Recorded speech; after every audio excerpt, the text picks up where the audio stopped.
Welcome to day 148 of the 300 Movie Challenge. Today we watched the highest grossing film of September 2006, which was Open Season.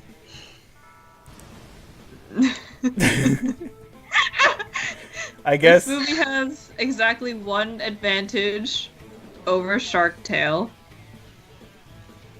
There was no dance sequence. Yep.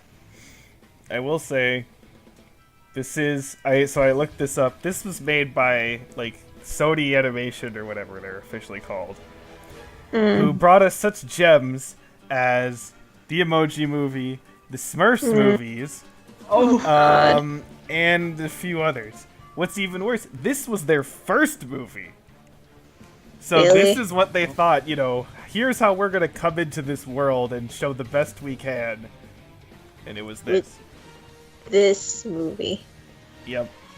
And again, it's not like Sony's terrible, because, here, I'll look it up. I had it open. Okay, they did the Cloudy with a Chance of Meatballs movies, and those are, decent. The Hotel Transylvania movies, and those are decent as well. So it's it's not a complete lost cause, but it's this is how you start. Yeah. Oh man, it was not as hideous as Shark Tale, but it was still pretty ugly. Yeah, the character design is pretty terrible. I don't think they were selling any plushies. If you sold a plushie of the girl deer's neck, it would just snap right off. Oh my god. You saw how thin that thing was. It was like a toothpick. Well, even worse, the deer, that deer doesn't even look like a deer. Her face is like a dog. Yeah. Yeah, looked creepy. At as least hell. the buck dude who was voiced by the same guy as Kronk, which was really distracting. Yeah. Because it was the same voice, exact same voice. So it was really oh god.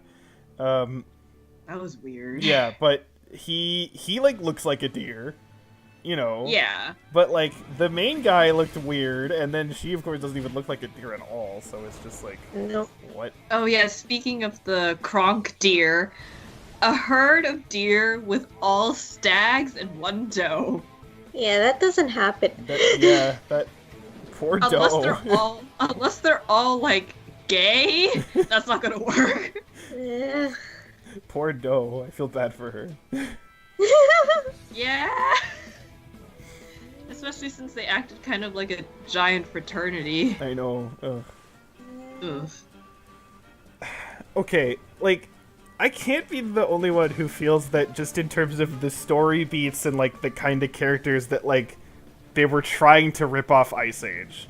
Yes. Yeah. Okay. Yes. Yes. But they completely missed what was actually good about Ice Age. It was The porcupine was supposed to be the squirrel, right? Mm-hmm. Yeah. And then the deer was buck. Sid, Yeah. and the bear was, I guess, Manny, but not really. Yeah. They And didn't have Diego at all. No. Diego's the best character. No, because they basically were just oh, Ice Age has jokes with animals traveling together, so we're gonna have jokes with animals traveling together. Even though pretty much the humor that works is mostly the characterization of the characters, but not just with them themselves, but also how they interact with each other. Where here it's just mostly just characters getting smacked in the face or doing something dumb, and it's it wasn't quite like that. It was the thing with Ice Age, for example, Sid, he got smacked in the face and did the dumb things all the time. But what was funny was other people's reactions to that. That was the funnier part. They didn't have that, so it's just what? Okay. Not only that, but they had a lot more toilet humor. Yeah. Toilet humor, underwear humor. There were a lot of bra shots for some reason. Yeah. So that was... And again, there was no, actual, serious undertone, through pretty much any of it, right? And No. the parts that they were trying for the serious undertone, you just couldn't take seriously. Mm-hmm. Like No. with the parts where he was with the woman and everything. Yeah. And you were supposed to be like, oh, this is so sad, where you're just like, I feel no emotional If detachment. anything, it feels kind of Either. creepy. Yeah. There were a lot of creepy or weird, like, moments in this movie. Especially Not- since the video we kept watching kept pausing. Yeah, there were a lot of interesting stills. It's not like robots weird, but it's getting there. No, if anything, I feel like if it was robots weird, it would be better. Cause like, Because it's so absurd. yeah, cause the thing with this is like, it's like, okay, the best part of this movie is that whole like battle thing at the end because of how like absurd it gets. Yeah. And it's like, It was kind of like a World War II scene. yeah, or no, but like something. that's like ridiculous and how they, you know, were literally like blowing up the trucks and had like the gas canister and like the freaking beaver and a chainsaw. Like that shit, like that's just so absurd, crazy that Yeah. it was funny. But it's like they had this whole backstory or of like, you know, oh, this serious, you know, relationship with the bear and the woman and then how the bear interacts with the deer and all that stuff. And it's just like, ugh, you're trying to make it relatable, and it's like, no, just go, because again, the whole premise is just stupid, right? Yeah. Oh, so some lady is taking care of a bear, like, okay, you've automatically lost me in terms of relatability, right? So actually go all out and make it completely absurd, and just go as weird as possible with it. Like, for example, a movie that's actually very similar to this, and I don't remember if I think it came out after this, actually, is Over the Hedge. Which, like, Oh, yeah. Over the Hedge wasn't even that good, but it at least, like, was better because I felt it kind of embraced the absurdity a bit more. So, but yeah, this didn't do that, so, I don't know, it's just... Actually, speaking of like story beats that were kind of similar, I know it's probably not 100% possible that it was like referencing very vaguely this element, but the whole like the bear being like, I'm a loner, I don't like work with other people, did that remind you of Cars in any way? Oh, I see what you... I didn't see it at the time, but I kind of understand what you mean. Oh, And then you like mean, he like, integrates into the he was community. right. I'm pretty sure it's like not similar enough for it to be ripped off, and then like it's in the same year, so it's very unlikely. No, if anything, I just think it's that like character trope is really common. Yeah, it's maybe that it's the whole trope- fish out of water learning to like understand, you know, who he's really with or something. It's super I common. guess it could have been like a really Yeah. popular trope at the time. It's really, to be honest, it's a really boring trope though. I mean, we saw it with Sweet Home Alabama and everything, too.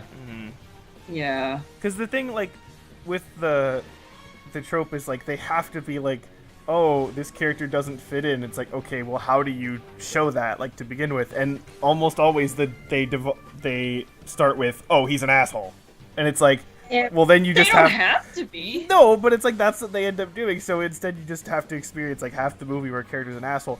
To be fair, he's not really an asshole here. It's just that everyone else is an asshole. So Yeah. it's He's just really naive. yeah, so yeah, it's just I don't know.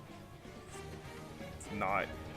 The characters were very annoying on that note. Yeah, Especially the Buck. yeah, he was. I particularly was annoying. like, his introduction, I was like, I wish he was actually dead. On the car. Yeah. I hate his type of character. It I can't sit through it. I can't. Yeah, again, it's just like I'm annoying and mess up a bunch of things, but you have to feel sorry for me. It's like I don't. No, I don't. No, I Like, that's don't. my logic. It's another popular thing with freaking like rom-coms too, where like one of them's like, "Ooh, I'm ditzy, but oh, I have a good heart," and it's like, "Fuck you, I don't care."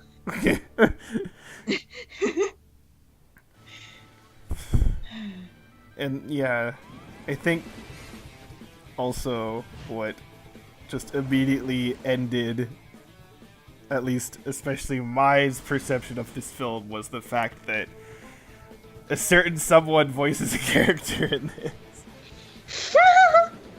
We don't talk about that.